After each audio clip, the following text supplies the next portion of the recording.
Welcome to Just Between Us with me, Jennifer Zamparelli, sponsored by Kildare Village.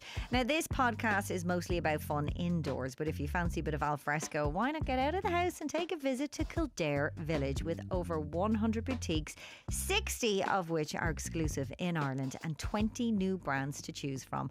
Visit Kildare Village. Shopping that's oh so Irish. Now, today's episode is all about better sex, not more of it, not Olympic level performance, just actually figuring out what works for you. We're still wildly awkward when it comes to talking about sex. We can all agree on that, between Catholic guilt, dodgy sex education, and the general idea that we're all meant to just know what we're doing. A lot of us are out here just winging it and sticking to the same old routine, whether they're working or not. So I'm joined by sex educator Jenny Keane, who's here to get us out of our heads, out of our habits, and into something a bit more curious and confident and enjoyable. And into our bodies. And into our bodies, yes. But would you agree we get too into our own heads when it comes to sex? Absolutely. I mean, my background into sex education was actually somatic therapy, which is, I always explain for people who don't know. So if we think about something like psychology, it's very much mind-based, talk-based therapy, but somatic therapy is really working in and through the body. And I think what really drew me to this type of modality, particularly when it comes to talking about sex, is that when we think about sex, you know, sex is about pleasure. Pleasure is about sensation, and sensation lives in and through the body. We experience it in and through the body. And the more in your head you are, the less embodied you are, the less sensation you feel, which means, you know, we're kind of working against ourselves when it comes to sexual circumstances then, you know, where we are looking to experience more, you know, feeling and sensation and all the things that feel good for us, you know. It's definitely something that we have to learn, isn't it? Especially in Ireland, and we talk about the Catholic guilt, but our education was not great through the 80s and 90s and all that kind of stuff. But we were never really thought about pleasure and enjoyment in the bedroom. It was all very kind of mechanical, isn't it? Do you think we're having a kind of renaissance with pleasure now? Yeah, absolutely. I mean, when we think about sex education, I mean, you were saying we're not really educated about pleasure, but we actually were never even really educated about our body. There's very few people, you know, particularly from that time, who were learning about, you know, fundamental things like their menstrual cycle, or, you know, there's very few people today who understand how arousal works in their body, what an orgasm is and how it functions through your body. Like, these are all actually very basic things when it comes to sex education. And I think this is why I'm always trying to teach, you know, anatomy and physiology is the fundamental. And I think when it comes to pleasure on top of that, approaching sex education from a place of pleasure can make it more enjoyable. Like, I'm a really big believer in adult sex education, and adult sex education being a lifelong process, because I think, you know, when you're in your early 20s, the things that you're thinking about, curious about, asking questions about is very different to what you're thinking about in your 30s, very different to what you're thinking about in your 40s. Like, for example, someone in their 20s isn't going to be thinking about, you know, oh, what's happening to my body during menopause, you know, whereas someone who's approaching that age and maybe starting to experience something with symptoms, this is when they start to become curious about, like, well, what's actually happening to me here? And I think education is a really interesting thing, because ultimately what it's allowing you to do is it gives you access to understanding what's happening in your body, but gives you really, really valuable information about how to become an active participant in that process. You know, I think if let's even take menopause, because we're talking about it right now. If we think about, you know, even a couple of years ago, menopause was extremely taboo in the way that we spoke about it. It was rarely spoken at all. And when we did speak about it, it was very much reduced to hot flashes, right? Yet we know that half of the women experiencing menopause will experience symptoms related to sexual issues. So whether that is pain during sex, whether that is decreased desire, issues with lubrication, or even a feeling of growing sense of distance in relationship. And if you look at the other side of this, right? I mean, for men of a similar age group, they've had access to having their sexual function medically optimized, and they've had that access for over 25 years now at this point. And so what you're looking at is people in this time in their life, where one partner's sexual function is medically optimized, another partner's has been either largely ignored, dismissed, misunderstood. That isn't a kind of a society that is going to help and support people in relationship, at that particular time in their life, particularly intimate relationships. But one of the things that we've seen over the last number of years as a result of this, I suppose, medical gender inequity, is that education is the thing that has started to bridge that gap and allow people to become more active and take an active response with their pleasure, with their sexual life as well. And it's education that's the key. So we have more education about what's happening during menopause, more education and pathways of, these are some of the things that you can do to support your sexual function through this transition.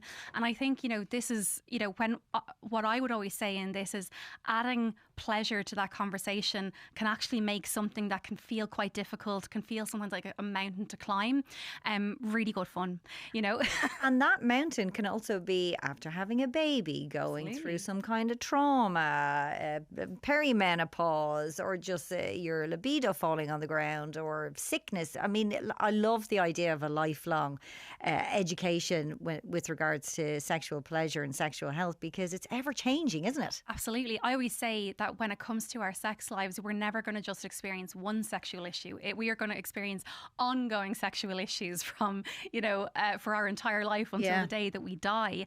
And, for people who don't know that sex education is available to them, I think what happens is that there is a tendency to switch off from what's happening, to shut down, to kind of feel like, oh, this is just the hand I've been dealt with right now. And, I just kind of have to put up with it. Whereas education really allows us to understand that we have options. And those options are something that allows us the ability to choose what pathway is best for us. And that choice is what empowerment looks like. That's where we go from having an experience that can feel disempowering and almost hopeless, like for someone maybe who has never had an orgasm before, or maybe you've never had an orgasm in a partnered experience, or maybe you were having orgasms and now as a result of menopause, for example, you now no longer have orgasms, right? These things can feel very hopeless and very much like, oh, there's something wrong with me. But education will actually allow you to choose, will allow you to understand that you have not just one option but multiple options. It will allow you to choose what option is best for you, and will allow you to feel empowered as a result of that, because you start to feel like, oh, I can do anything if I can do this, and the reason I part of the work that I do is pleasure-based education, sex education for adults, because I do believe that the science of sex can be very complicated. Understanding how your body is working can be very complicated, but actually ultimately sex is supposed to be fun. You're supposed to be able to put laughter into sexual experiences. You're supposed to be able to, be playful, be creative. And I think this is ultimately what allows us to kind of approach anything that's going on in our life with a little bit of humour. Irish people are really, really good at that. We get the reputation of being, oh, we're sexually repressed, but I actually don't think we are. I think Irish people, are extremely curious. We're willing to lean in to conversations that can sometimes be a little bit out there. We're willing to have a laugh with it as well. And I think we're also willing to laugh at ourselves. And I think those things really allow for us to have a lot of fun when we add sex education to our lifestyle. It's definitely a coping mechanism. We see it all the time with Irish people, making jokes in really weird situations. And I see it all the time online, especially at your shows. If you're demonstrating something, there's just so much laughter in the room, and maybe a way that people are dealing with getting these amazing tips. And just talking about your shows for a second, is the majority of the audience women? No, I have a good ratio of men to women. I think it's really important to create a space where men are welcomed into the conversation in a way where they are learning just as much. There's a lot of stuff, online or, just conversations in general that put men down in sex education and in learning about, sex. Like the little memes that it's like a man, he's trying to hold the sun, but he's over here. And it's like men trying to find the clitoris, that kind of way. And, I have a good laugh at them as well. But ultimately what that is saying is there's this undertone of, you don't know what you're doing. But my thing is that actually none of us know what we're doing. None of us were taught this. I have had women come come to my workshops who didn't know where their clitoris was. These are things that we don't get taught. And I think if you aren't taught them, how are you supposed to know them? And that's not, a man thing or a woman thing. That's an everybody thing. And I think when couples come into the space together, I think they first of all realize first of all, this education is so normal. Second of all, it can be so fun. And, it's really good to learn together. I think in a couple, if you're trying to keep the spark alive, one of the things I always say is, learn something new together. And that doesn't have to be something sexual, right? Like that can be like go and take a cooking class together. Because one of the things that we have in the beginning of a relationship that tends to fade over time is that in the beginning, we have this sense of discovery and exploration. We're curious about each other because we have no idea about each other. So we're asking each other questions. Over time, we start to know our partner. We start to fall into these habits and rhythms. And, we stop asking the questions because we think we already know the answers. When we learn something new, it puts us into that beginner mind frame again, where we are in that kind of mode of exploration and discovery. So it's a really good way to, and also in the beginner mindset, you also understand that you're not supposed to be perfect at something you're learning.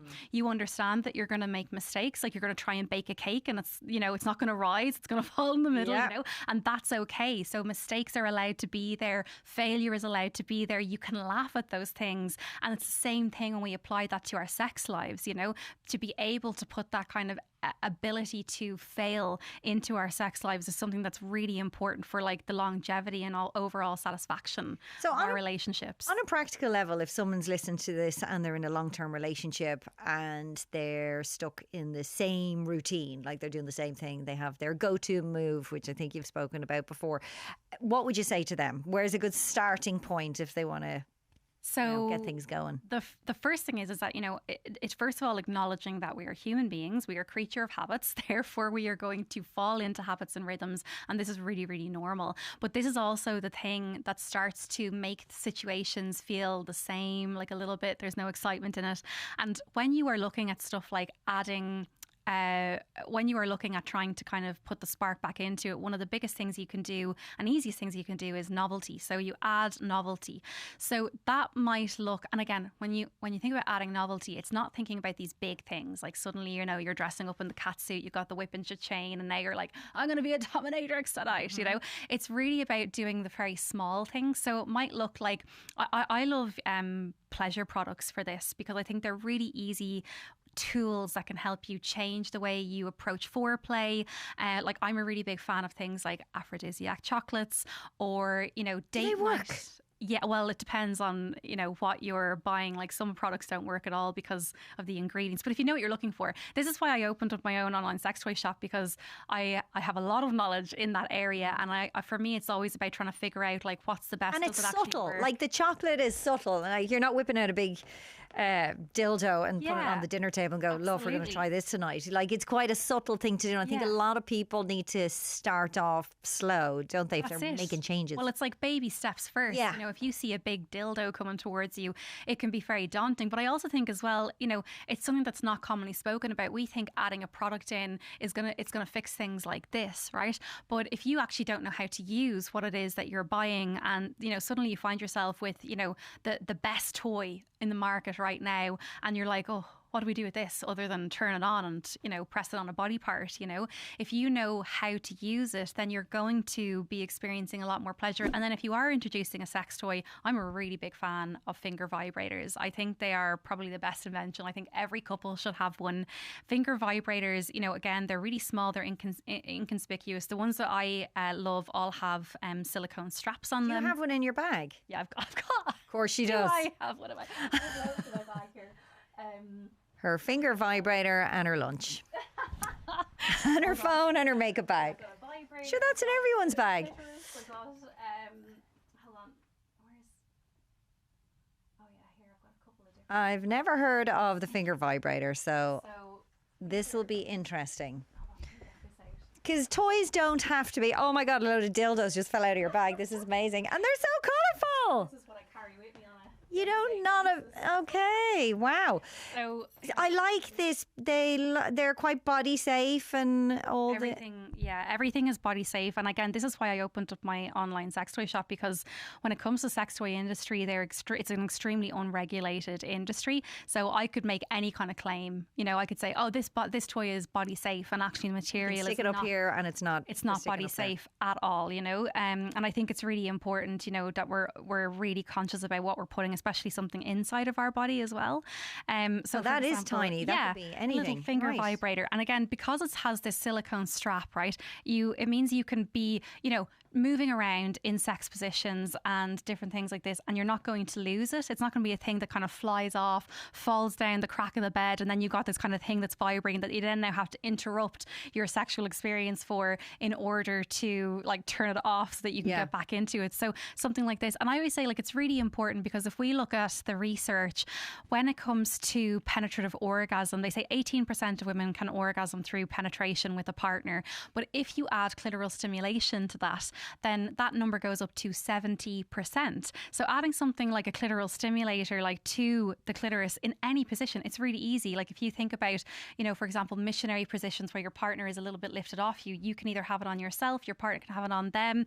You know, thinking about, you know, doggy positions, for example, behind or even on top positions, really easy to just pop that on you, you know. And again, they're so inconspicuous. Like they're not. How do you charge that up? Do you need a wire, or is it batteries? No, it just has a little charger. This is waterproof as well, you know. So I'd always look for ones that have those capabilities, because it means that you can change it up very easily. It means, like, if you want, again, we're talking about adding novelty, change your environment. Instead of doing it in the bed, go into the shower, you know, that kind of way. Yeah. These things then, or even a bath, you know, if your bath is big enough, maybe go away somewhere. You take that into the bath? Yeah, because it's waterproof. And again, you always need to check the toys, because they're not all waterproof, you know.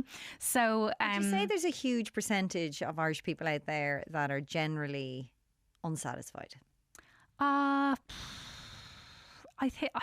don't know, because we don't have the research. So I wouldn't be able to say that, you know. But I think one thing that I like to say to people, you know, is just to normalize the fact that, particularly in long-term relationships, it is so okay to go through periods where you feel connected, where you feel together, where you feel like a teammate, where you feel on top of the world. And it's equally as important to go through those periods where you feel disconnected. And I think for me, you know, because that's a normal part of life, right? If we look at, like, you know, even circumstances of, like, you can't be happy forever. You're going to swing between, you know, going from between being happy to being sad, and then you swing back to being happy again. And in relationships, it's important to understand that, yes, there are going to be periods where we're connected, there are going to be periods where we're disconnected. And the important thing, I think, is having the tools that will allow you to move from disconnection back to connection again. And this is where I'm always harping on about education, because education, it will give you those tools, it will give you those frameworks. You know, if you're feeling like a lack of satisfaction in the bedroom, learn sex skills, learn to do something new, like a G-spot orgasm, or learn how to pleasure a penis. I'm going to have those workshops online, you know, they're really, really popular for that. Learn new sex positions. Speaking of sex positions, your reverse cowgirl went around a lot of WhatsApp groups that I know, and I was like, viral. It was definitely a viral moment for you, and we were like, that is genius, because the guy puts his legs up and you hook your legs in behind and you have more control, and it was like a game changer. Yeah, absolutely. And like, this is what I'm really interested in. And again, this is like my background. It's kind of a mix of everything, but like, I'm a yoga teacher as well. And so that makes sense. Yeah. So for me, understanding that you can make adjustments to your body in order to move more efficiently and effectively made sense when applying these things to the bedroom. So I started taking sex positions, and I was like, how can we adjust these to make the situation more comfortable? So for me, I was getting a lot of questions from women who might have a lot of pleasure in missionary positions, for example, because they have a lot of that close contact, the weight on their body, and also that kind of grinding sensation against the clitoral area, but also against the mons pubis, which is, I'll just for anyone who doesn't know, the clitoris is here, but the mons pubis is here, and it's kind of that hard mound. And actually, research that was done last week has shown us now the kind of full clitoral nerve network that doesn't just extend into the clitoral bulb itself, but extends down into the labia majora and minora, but also up into the mons pubis. So this is why, you know, pressing on this area will feel really pleasurable for a lot of women and vulva owners.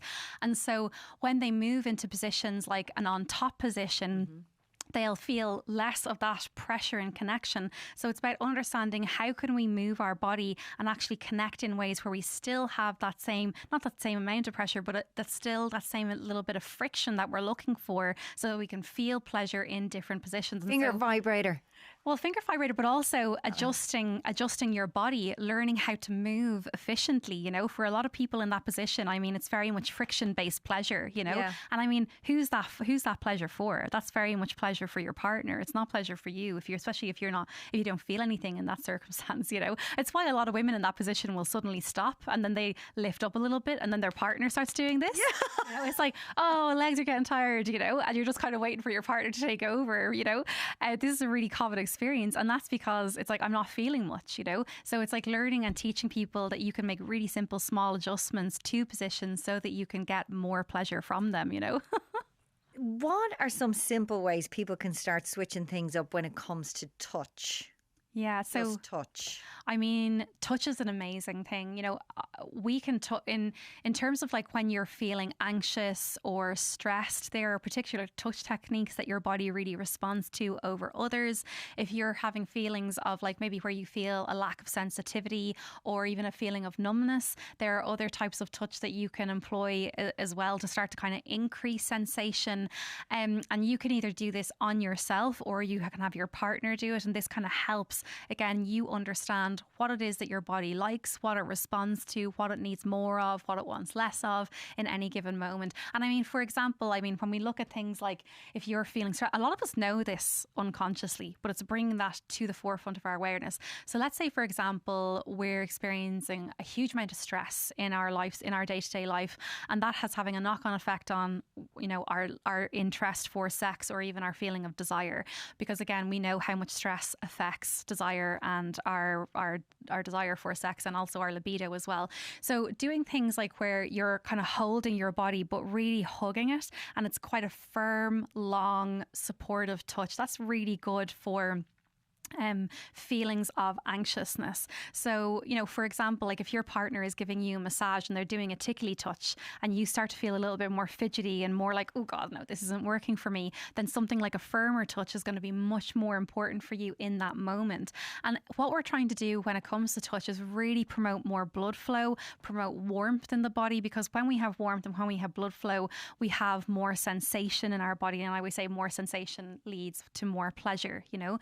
So understanding these types of touch techniques is going to help you approach what it is that you need in sexual situations at any given moment in time. Like if you're having moments where you feel like a lack of motivation, where you start to feel a little bit just disenfranchised, you know, having touch sessions, you know, or touch techniques where you're kind of like lightly tickling the skin, that can help to kind of fire things up and activate your system, where you start to feel a little bit more involved, you know, and feel like you want to be a little bit more engaged with your body and things like this. And sometimes those really small changes are enough to kind of spark that interest again, whether that's solo or partnered, you know. Is it true that it takes women longer to get aroused than men? Well, there's research to say that it takes about 20 minutes for women to become aroused, you know. If we think about anatomy, the clitoris is an entire structure. So it's not just the tiny kind of external bulb that we see on the inside or on the outside here, but it's an entire structure, an entire network. And this is full of erectile tissue, right? So its counterpart is the penis. So the way that the penis has a frenulum, the clitoris has a frenulum, right? So when we think about arousing the clitoris, I mean, if we think about like how much time we spend, especially in heterosexual relationships, focusing on letting the penis stand, you know, there's a lot of focus on it, right? Because there's this script, there's this idea that we have kind of grown up with, that in order for sex to begin, the penis needs to be erect. And that same thing doesn't apply to the clitoris. Like we don't think, oh, in order for us to engage in sex, my clitoris needs to be erect. Because again, we don't have that education that the clitoris is full of erectile tissue the exact same way that a penis is. If we could think that we're entering sexual circumstances as a woman with our clitoris deflated, like, is it any wonder that women are having less orgasms in that situation? So spending time to, bring blood flow into the clitoris to erect the tissue that is here. That again is starting to, activate the nerves and the sensations that we feel, which will allow us to feel more pleasure, which will allow us to, approach orgasm easier. A lot of the times, like people think like, women's sexuality is mysterious. It's like, ooh, the elusive G-spot, does it exist? Oh, the phantom orgasm, how can we have it? And how can we have it really isn't that hard. Education, exactly. Understanding your body can help you approach all of these things with a lot more understanding, but then also, again, you can do this in a way that's really fun. Like you could do this in a way where there's a lot of laughter involved, where there can, and that's really what I try to do in everything that I teach, it's trying to bring that fun into it. So it doesn't seem like this kind of clinical thing. Do this, do that, then do this, So the reverse cowgirl, that went viral. What else was really popular that you noticed a spike in interest in workshops or things that you were sharing? So initially when I went online with the workshops, the stuff that was really, really popular, particularly in 2020, 2021, was very much the sex education around sexual issues. So this was orgasm online, it was period power, it was libido. So understanding how your body functioned. After people started understanding how their body functioned, people very quickly started to become interested in sex skills. And this is where like workshops like Blow and G-spot and self-pleasure really started to take off. I mean, Blow, I think, was another cultural moment in Ireland, like where there was like we had so many people in that workshop, and right before the workshop I sent an email out because I was going to use dildos, something like this to, teach hand skills and touch techniques for the penis. And I realised, like, God, people aren't going to be able to get dildos at this short time and at this hour in the day. Surely you have loads. Yeah, no. Well, this is for people at home. Like, there's thousands of people attending this workshop. Of course. Yeah.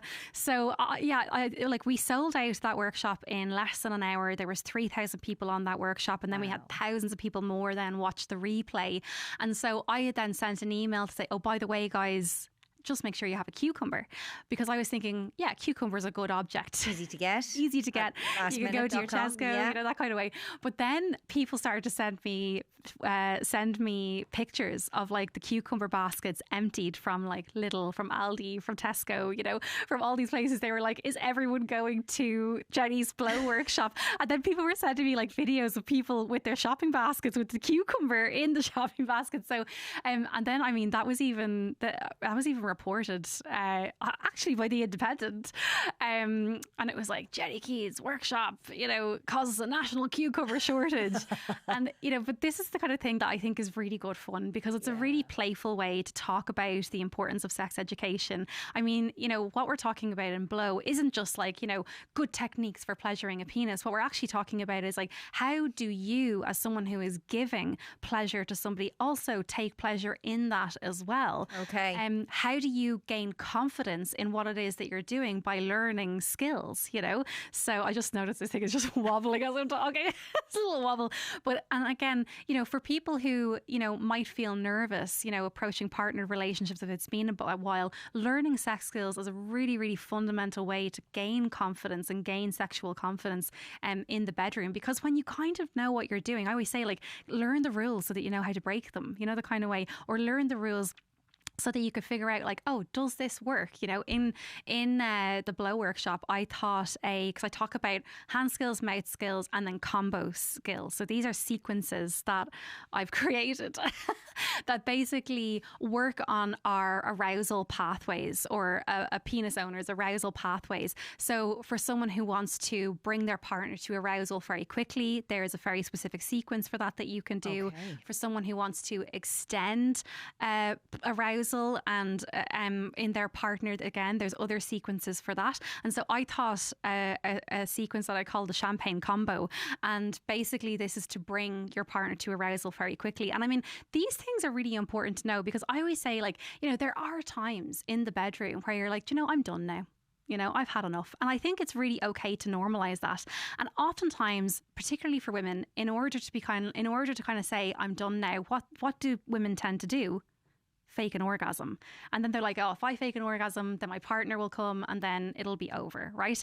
And, you know, if you know how your body functions, if you know how your partner body's functions, if you know, again, and they're really simple techniques, guys, like people make them out to be very difficult and like, oh, it's a minefield out there, but actually they're really simple techniques. If we know, okay, this is how I bring my partner to arousal quickly, champagne combo, then you don't have to fake an orgasm, you know. And I think this is really, really important, because when we fake orgasms, you know, sometimes there's a reason for it and it's necessary, but sometimes you're giving someone the impression that like, oh, this works for you. Not fair on either party, really. Yeah. And then next time around, your partner might try the exact same thing because they thought, oh, this worked before, it might work again. And then you're now stuck in a place where, oh God, now I have to fake that because I faked it last time. And now how do I tell them, you know? And it can just be this thing that snowballs and might not come from malice at all, but it just starts to snowball. And then suddenly you're not getting what you want. And they don't really know that they're not doing what they thought they were doing, you know? And so this is really about looking at ways like of how we can still have fun in the bedroom, but also be like, yeah, I'm done now. And now I'm going to finish you off quickly. Finish you off with my champagne combo. I'm still going to look that up. Let's talk about squirting, because there's a lot of curiosity around it. I saw, especially on your page, and you're talking about it. Are people messaging you? What? Talk to me. So when it comes to adult sex education, I'm a real believer in student-led education. So for me, I only ever really do things that like I'm getting questions about, because I have so much information in my head and I could talk about a lot of different things. So it really, even just for my energy management myself, you know, it makes more sense that like when people are asking me questions, that then I respond to them, you know. So I did a workshop called G-Spot, and it's specifically around understanding, you know, first of all, where is the G-Spot? Like you actually can see the G-spot. If you look in a mirror, you can see the G-spot from the outside. Like people have this idea that like, oh my God, the G-spot's this mysterious thing. We don't know where it is. Is it a spot? Where can we get it? Does it even exist? You know, but actually there's been a lot of research, a lot of science behind this, especially even from the 80s, that say, yes, it exists. It is here. This is how it works. This is how it functions. This is how you access it in terms of like touch techniques and whatnot. But you know, and also there's a lot just of misinformation around it. You know, for a lot of people, I think one of the biggest things that they learn when it comes to G-spot is that you can squirt, but it might not necessarily feel like an orgasm. Okay. And that can be confusing for people, because they're like, oh, I just felt like something released there, but like I had no sensation with it. And that's because an orgasm is an orgasmic sensation is different to a squirting sensation. Sometimes you can have a squirt, let's call it a squirting orgasm, like or a release of fluid at the same time as an orgasm, and then it will feel, you know, like the same thing as an orgasm, but it doesn't necessarily have to come at the same time. So you can have the release of fluid and that's still an orgasm, but there's just not that the idea of the kind of peak moment attached to it, you know. And are more men messaging you about, do they want their partner to squirt, or do women want it? Who's Well, it's everybody that wants this, you know, like people are curious to know, you know, can I do it? Yeah. Is it possible for me? Can everyone do it? Yeah, I believe that everybody can do it. And again, for some people it happens really easily. Okay. You know, for some people you don't even have to learn and it's happening. For some people you learn and then the first time you try these techniques, it's happening. And then for other people then it just takes a little bit more time, a little bit more skill, you know, involved in understanding what works for your body. I kind of compare it to like learning the piano. You know, if you sit down and learn the piano, you're not going to, you know, suddenly be able to play Moonlight Sonata, like, you know, in the first like 1 or 2 sessions. It takes a little bit more time. You got to learn the chords, then you got to learn your, you know, finger placements, chords, you got to learn the kind of sequences and things. And it's a very similar thing when it comes to G-spot orgasm. But actually that workshop as well is really good for understanding what a partner might need to experience an orgasm during partnered play. Mm-hmm. Because that type of internal orgasm actually operates different to an external orgasm, which is what we kind of know as the clitoral orgasm. So again, it's just understanding your anatomy. Yeah. And again, education. physiology. Is there still a lot of stigma around anal play for heterosexual couples? I'm not too sure. Again, like this, we don't have research for this that says, this is, the amount of stigma or shame that people feel around it. But what I will say is that, there is a lot of curiosity around all types of sexual experiences, and I think anal orgasms and anal play in particular started to go quite viral on the internet a couple of years ago. And I actually did a workshop called All About that Base, which really thought about, understanding, first of all, anal orgasm and how that functions, understanding the anatomy of your anus, because a lot of people can have very difficult experiences with anal pleasure. And this is a result of not knowing how your anatomy works, because a lot of people don't know that there's actually two sphincters very close to the opening. So sometimes you might even feel that like it's okay to go in, to the first sphincter, for example, but then it can feel like almost like a closed door. And the more you force that and the more you try and push it in there, for example, the worse it's going to feel and the more pain that you might experience. But actually there's really simple techniques that you can employ, stuff like breathing down into the base of the body, learning to release the tension and relax both sphincters. And then also as well, a lot of people think that the person who's giving anal sex is the one that's in charge, but actually that's not true at all. The person who's receiving is the one that is in charge of the experience. And so doing very small things like backing up onto it instead of having someone force or push, that's only going to cause the second sphincter to close even more. Also like the very basics, which is like lubrication is absolutely necessary. Silicone lubrication is better than any other type of lubrication. Never use saliva.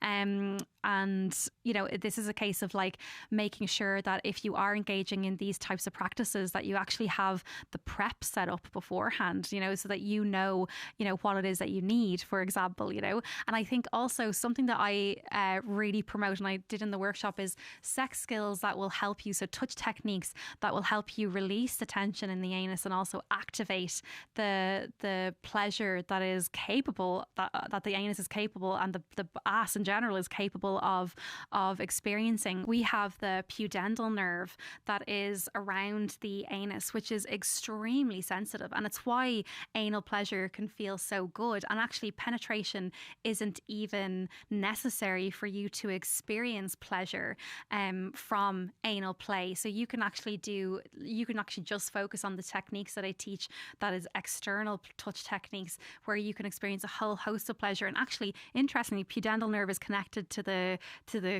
clitoris, and this is also why when you're doing anal play, they talk about activating and working with the clitoris as well, because it helps to kind of keep things a little bit more pleasurable and the sensation feeling good. It can also deepen the sensation, which sometimes people have an issue with because it's almost too much pleasure, which is a thing for people's bodies where they can't take that much pleasure, right?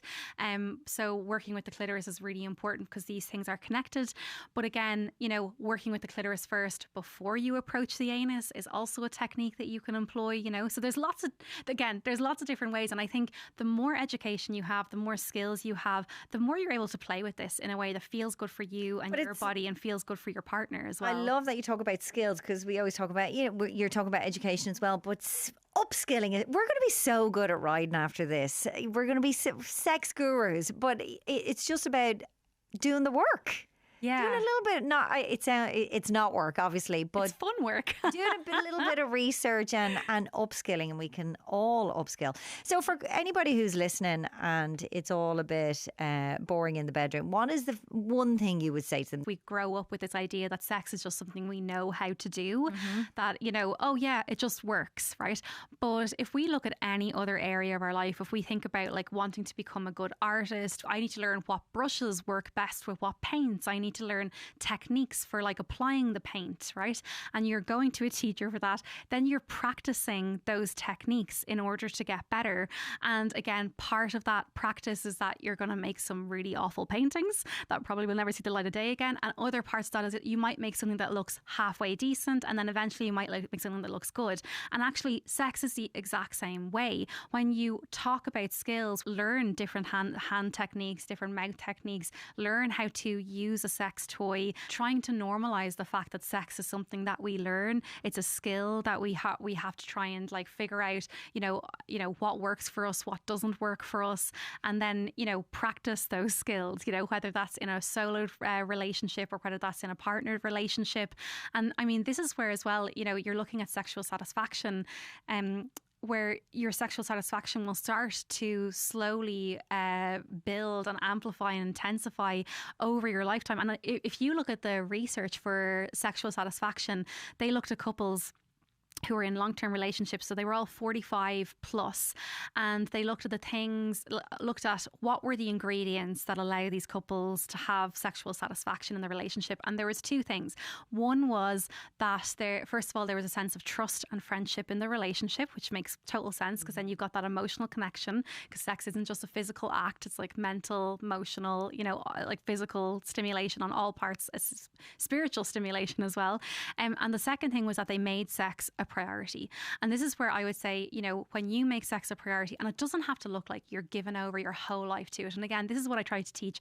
I understand that we are busy adults. We have responsibilities. We've got bills to pay. We've got people to take care of. You know, if we've got families, you know, we've got even more responsibilities. And again, depending if you have kids or not, you've got other responsibilities on top of that. Your life is already so full. So then when you think about, oh, japers, sex skills, like now this is another thing that I'm going to have to put on my to-do list. This is another thing that I'm going to have to constantly be thinking about. I'm really aware of this, and I'm really all about like, what are the simple, actionable steps that we can take that can make really effective change in our sex life? And that's making things very simple, making things very easy, making things really good fun, because then it's easy for you to put it into your life. You know, I'm not saying, you know, learn everything all at once. This is again a lifelong process. One extra thing, a week, maybe. Yeah, or actually, it's one extra thing a month. Okay, because you need to perfect and you need to practice. I forgot about that part. Yeah, but that is really, really good advice, and I can't wait to try it all. Jenny, thank you so much. Thank you.